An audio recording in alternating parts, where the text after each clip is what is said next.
I gotta tell you, Thelma makes a mean brownie. Mm, mm.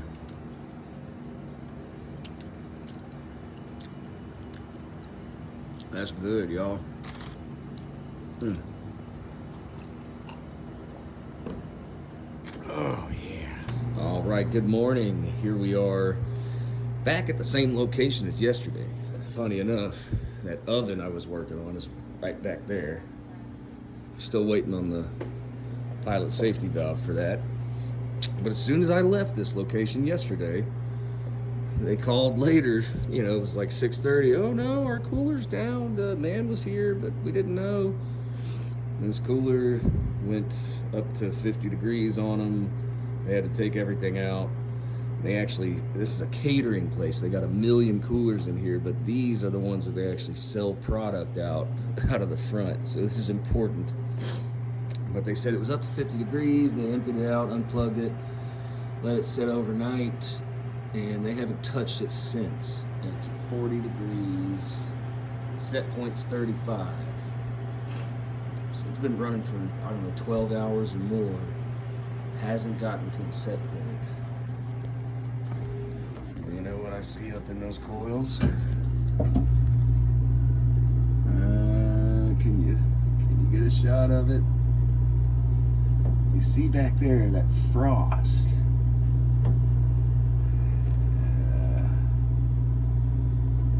Try to get a better shot. Yeah, there we go. That frost in there. The pattern. You can see it a lot better in real life, but the pattern of that frost is telling me this thing is low on refrigerant. It's halfway up the coil, all the way across the coil, only halfway up. That's pretty much a universal sign for being low on refrigerant. The refrigerant's going into the coil in the metering device. TXV, in this case Cap 2, hits the evaporator. Well, it's not enough refrigerant. It's already fleeting, and then it hits that spot and flashes, and it's flashing all the refrigerant right there in the top half of the evaporator. So that's all that frost and nothing underneath coming back. That's low on refrigerant. This is in a TOSA. They don't come with service valves. Even expensive coolers don't come with service valves. I'm going to put a piercing valve on here. We're going to open that up and get down in there and put a piercing valve on there, check the refrigerant pressure, and verify what I already know is that it's going to be low. Coolers, this is an R290 unit. Coolers with R290 generally run around 45 pounds of pressure, going by the saturation temp, which we want to be in the 20s. Now you guys can...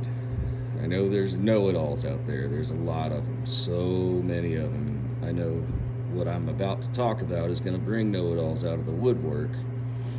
But this thing has a leak, right? If it's low on refrigerant, it has a leak.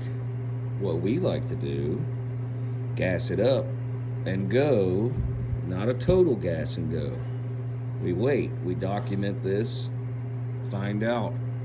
Later on, does the customer say, how long did it last after gassing up? If it lasts a month or more, and they call us back, say it's down again, that's a small leak. In that case, we put Easy Seal in it.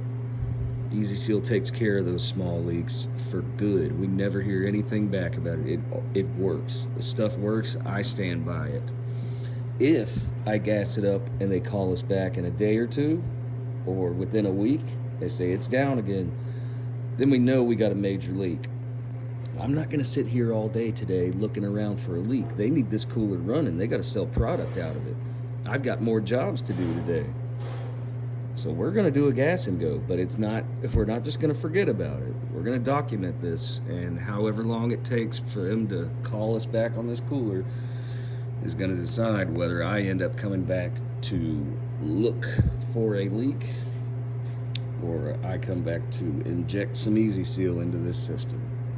But for now, we're going to pull this out, get it apart, put a service valve on there, check this. Check the pressures. See you in a second. Okay, so I have removed the front and rear panels.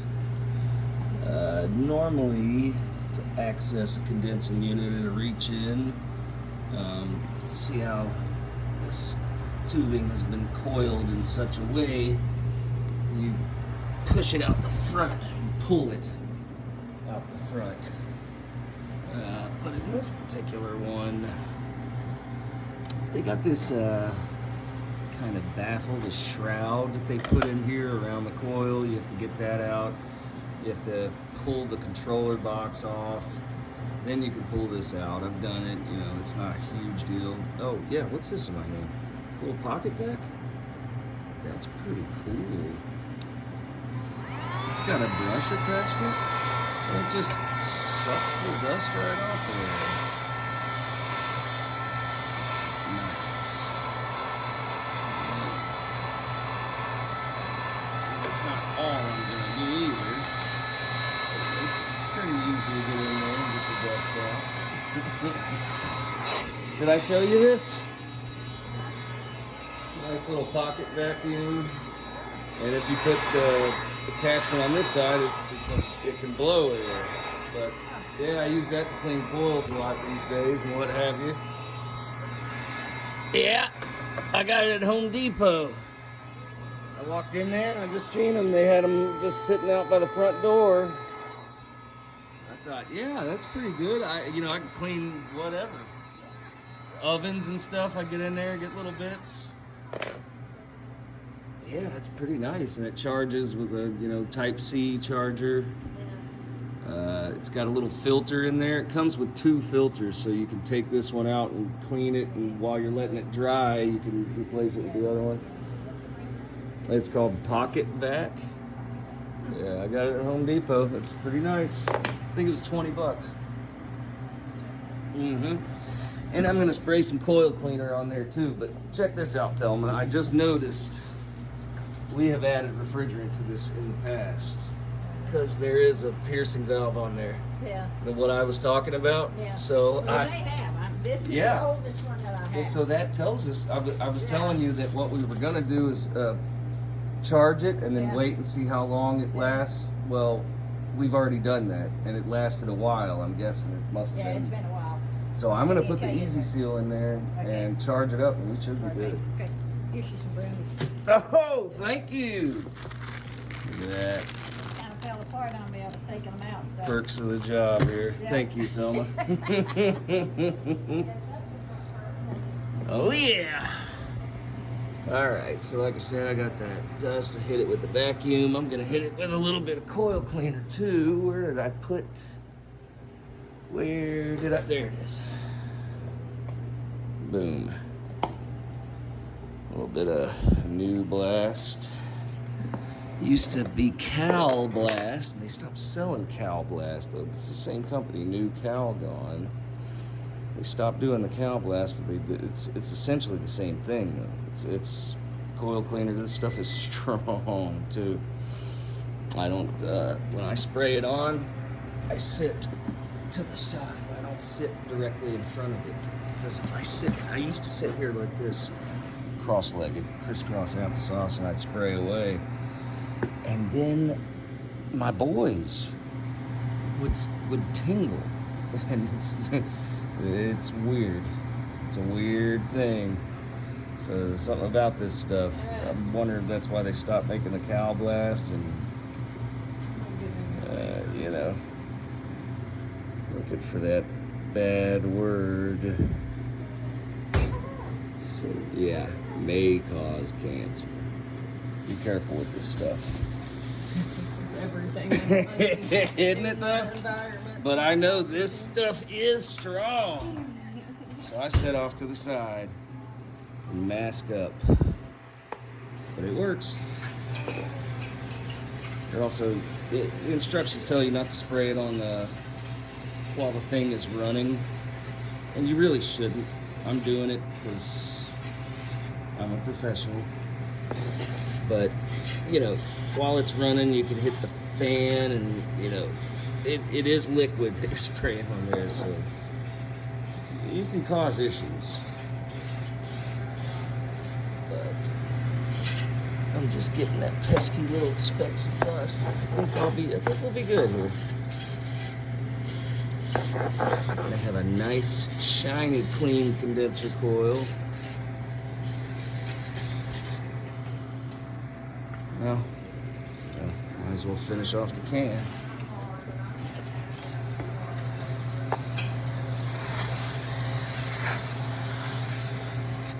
All right, coil clean. Yeah, man, that stuff is strong. Fills up the whole room with a lemony smell. Lemon. Okay, all right, back on track. Let's think. Yeah, we're gonna charge up some R290 in this baby. We should make sure though that coil has no frost on it, because that's gonna throw off our, you know, it's gonna make our low pressure look lower than it really is. So we need to make sure all that frost is gone from the coil. I'll see you in a minute after I get that done. Okay, the frost is gone. The block is hot. Anyway, okay, frost is gone. We're back down to brass tacks, back to square one. We're level, back to the you know, we're boom. It's clear. We're back down. It's off. Clear. What are we doing? Yeah, we're gonna put this cover back on there, and we're gonna charge it up with some R290. I got my R290 charging kit with these gauges that I hate. That's what we're gonna do. You gotta use them. It's very small amounts of refrigerant that we're dealing with, so losing refrigerant, they do everything in this kit to make sure you lose as little as possible. Damn it. Hold on just a second. Now, yeah, I guess first step, we're gonna put this cover back on. I wonder if this will be a good angle. Like this? Is that, that might work.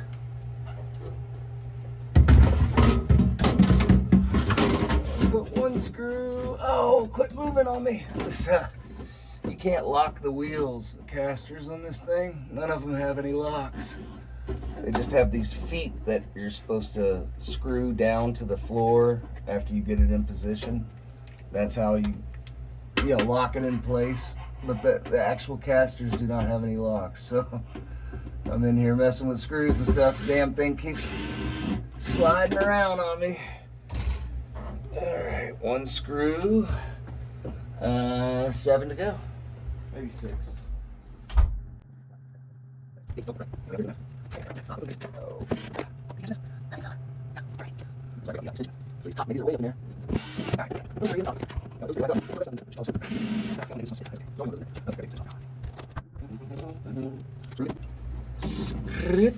Oh, where are you going, baby? Right there.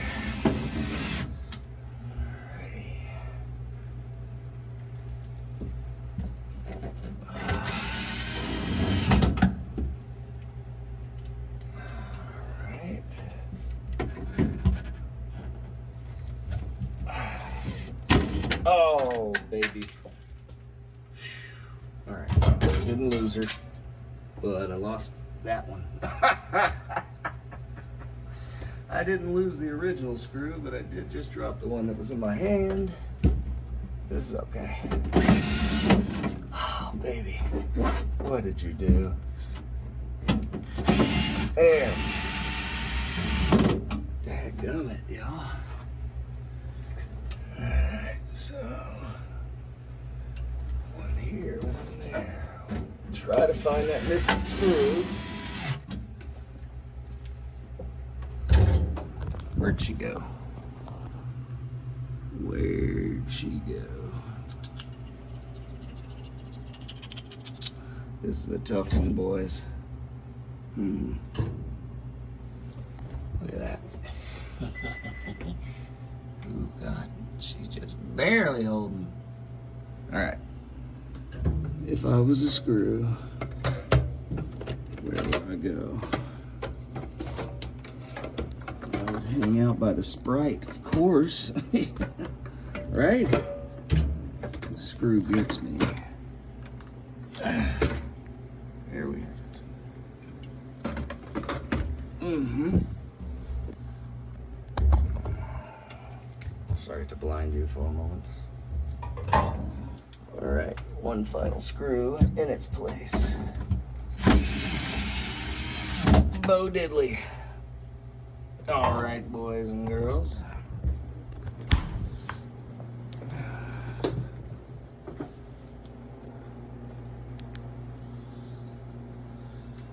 Now we shall add our easy seal. Well, first let's just see the pressure. Let's just hook up. Well, we know we're low. I'm pretty certain of it. So let's take that little baby.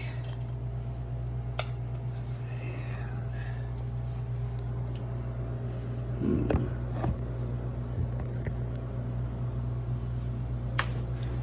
what kind of footage we getting? I think that'll work. Yeah. All right. So we're gonna hook this end first. We need to.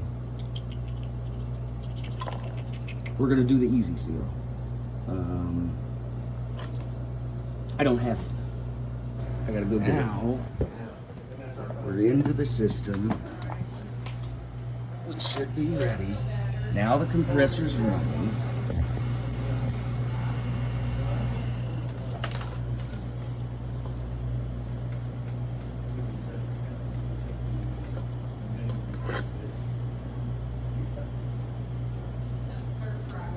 Are we in a delay? Yeah, that's how they start up and they run for a second, then we have a delay. But see if I can keep this thing setting up.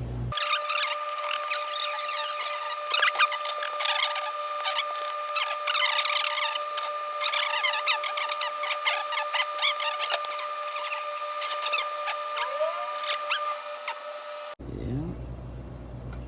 There we go. Now send her through.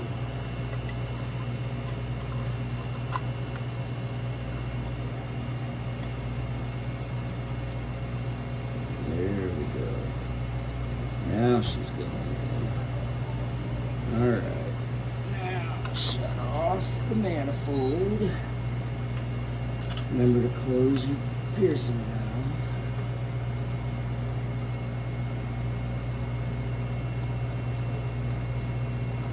Close her up.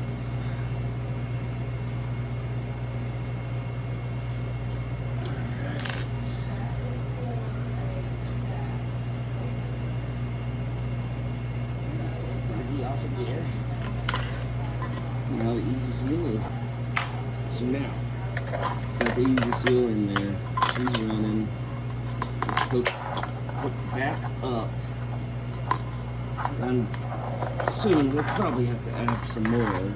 God, these gauges, I'm telling you, man, deliver news from R2.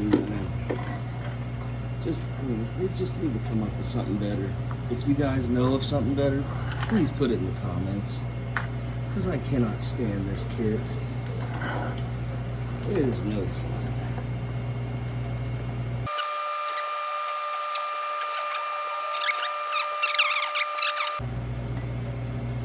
Here, let's hang this. Now we're cooking with gas. Open her up. She's going in. Let's see where that puts us.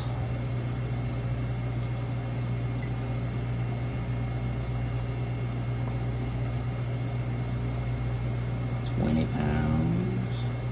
feed her a little more. She's hungry. A little bit goes a long way. We're talking about minute amounts.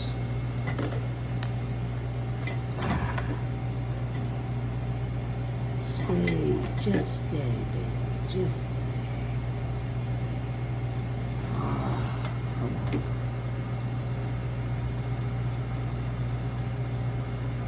Boom. I don't know if that's in the frame, but she's good now. Alright. Run at 20-some pounds, 23-ish pounds. So that puts the saturation temperature on 290. Puts the saturation temperature right at about 0. We want it more like in the 20s.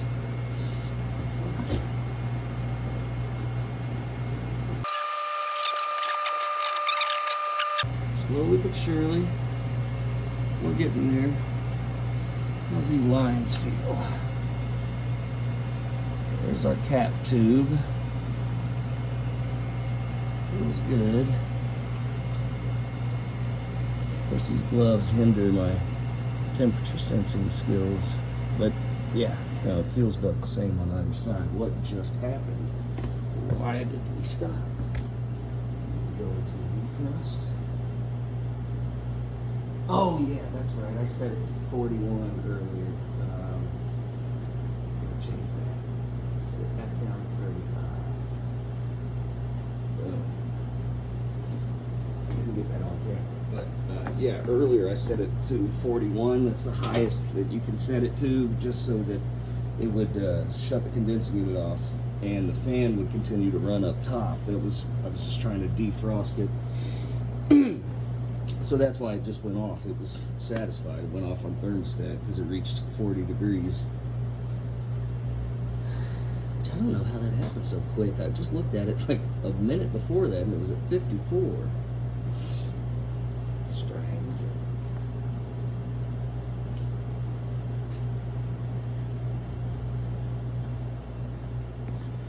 Well, see, yeah. 41 earlier, like I said, you know, there was frost up in there. I want the fan to continue running, but no more cooling going on from my circuit down here. So I turned the thermostat up so it would go off at 40 and continue to defrost my coil. But now I have fixed that. I've set it back down to 35 set point, now 35 like it originally was. So now we're waiting on that delay for the compressor. Goes symbol, you know.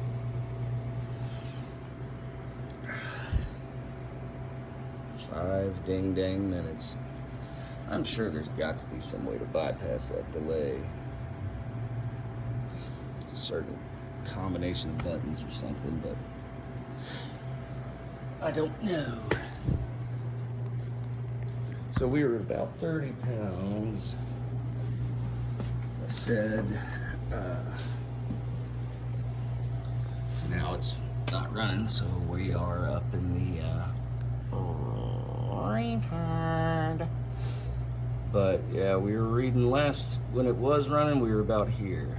And we should be about here-ish.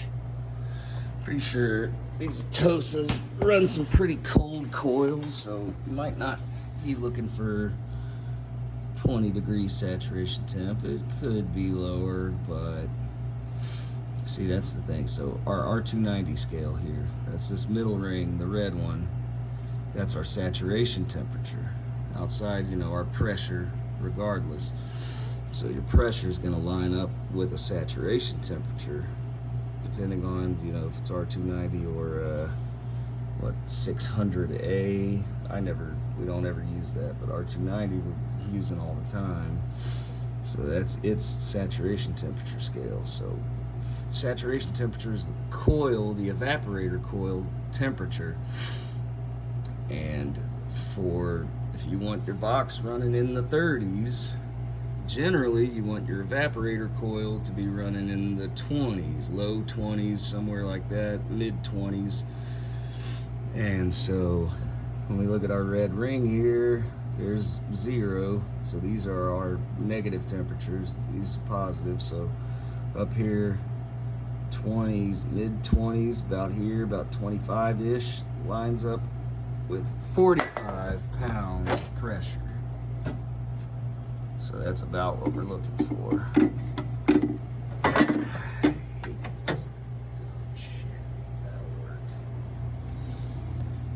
So we're in the 30s, so we got to add a little bit more. I don't know why this delay is still going on. 34. What? 34. What is happening here?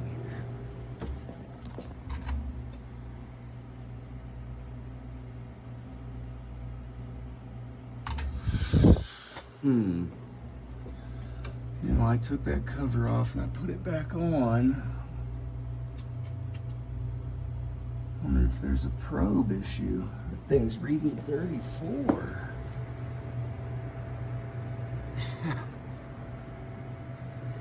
Hell, it was reading right earlier. I haven't messed with anything in there.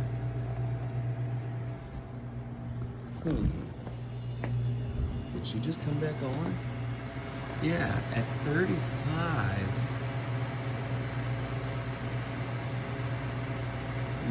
This is strange.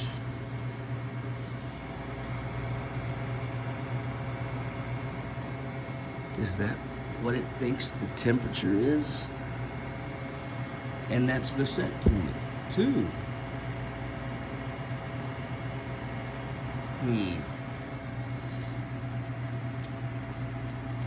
So I would think it wouldn't even be running right now because 35 is the set point, and it's not 35 in there.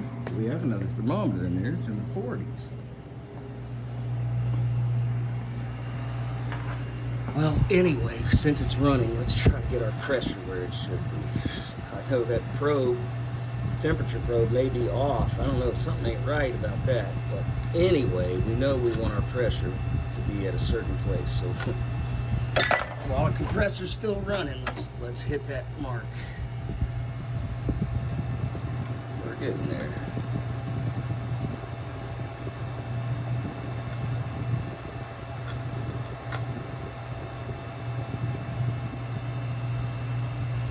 We are slowly but surely getting there. Probably not going to run for much longer. It thinks it's at 35. I don't know what it thinks. Okay, we're getting there. We're getting there. So right now our saturation temperature is about 20. That might be good. Let's let it sit for a second. Sometimes you want to let it sit, let things stabilize, work through the system, because it can fluctuate. And it might start coming up out of nowhere, you know? So just let it sit for a minute. But we are about to that range we want to be. And it's stable. So I'm going to add a little bit more. Since we're still looking good.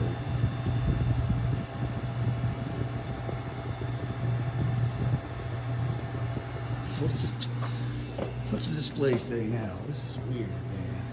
37. Okay. I don't know what's going on there. I'm focused right now on getting that pressure where it needs to be, and I think I might go back up in there and look around. I took that cover off just to, get rid of the frost in there, and I know there's a temperature probe in there somewhere. Maybe I bumped into it or something. So, but for now, yeah, temperature's coming up. I'm not sure. I will investigate that. But let's get that pressure where it should be. 38 degrees. Pretty close to the set point, so I think we're about good, actually. Really, where it is, I think it'll hold. I think it'll be just fine. Those are some cold coils, but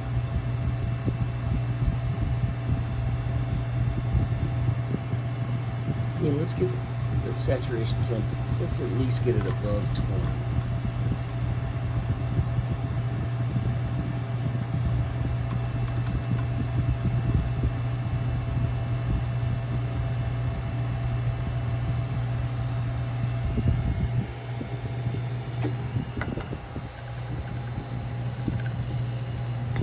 There's still some in there. I mean, it's showing us that there is because the pressure. Now, if that was empty, that needle wouldn't be jumping all the way up here to retard. I hope, can I say that? Am I going to have to bleep that out? I mean, really, that's what it says right there. It means slow. We are at 40. It pretty much lines up exactly with 20 degrees saturation temperature. I just want it to be above 20. That'll make me satisfied.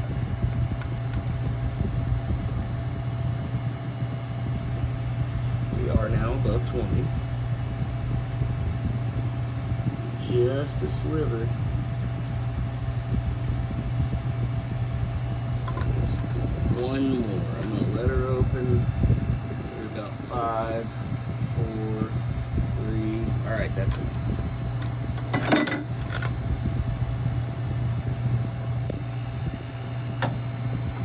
Alright. I think that ought to do. It just keeps up. Boy, howdy. She love these R290 charging kits, huh? Pretty cool. They do have a stand that you can put it on. You gotta break it out. There's a couple more fittings you gotta put in. There's a stand that you can set this on.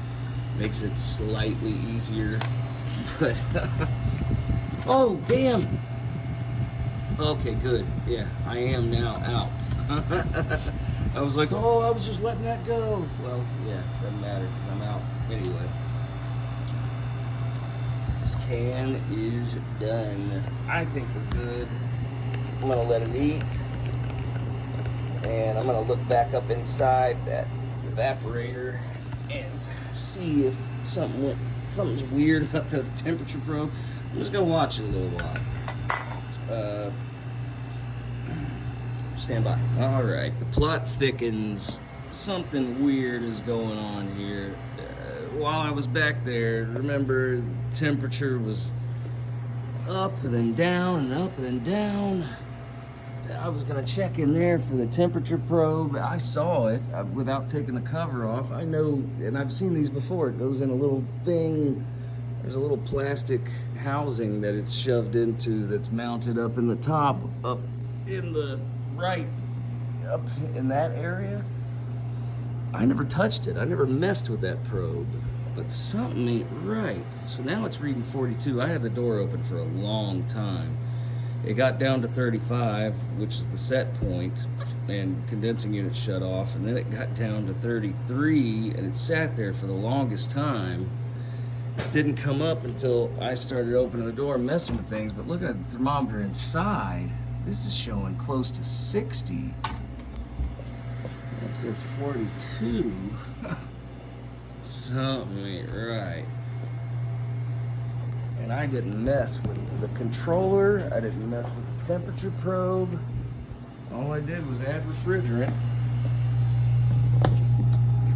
And I don't know why. I don't know why it started acting that way out of nowhere. I mean, that is not right. It is not 42 degrees in there. It seems like that's just doing whatever. 43 is what it says, and again we're pushing 60. I mean 56. I don't know. Okay, so I talked to the old man. He's my dad. He's this guy right here. Uh, he started our business, and yeah, a little history. You know, he started the company. I came to work for him, and that's that. But I talked to him. He's the other technician. There's two of us in this company that do the hands-on work, and he has worked on this unit. And he told me that he remembers the same thing happening with the controller display showing a temperature that was way off from the thermometer inside. So that made me feel a whole lot better. I like for things to make sense. And when I just added refrigerant and didn't touch any of the controller or probe or any of that stuff, and it was going way off, that didn't make sense to me, and that weighs on me. I don't like that kind of thing. But the old man, he let me know that it was already doing that. You know, this is some kind of intermittent problem with that controller or the probe. I think probably the controller, because he told me what he did on that day, all he did was unplug it for a few minutes and plug it back in, and then the controller started, the display, the temperature showing on there started to line up with the thermometer inside. So I did that. I unplugged it for a few minutes and plugged it back in, and wouldn't you know, 37 down there, thermometer is showing 37 as well. So that's what it is. I think the controller or the probe has got some issue. I'll let Thelma know. For now, I think she'll be all right, but we need to come back in here at some point, replace the controller and the probe. Since we're coming back anyway on that oven for the pilot safety valve, I think we'll probably take care of that. Maybe, we'll see. But anyway, for today, for this job, we're done.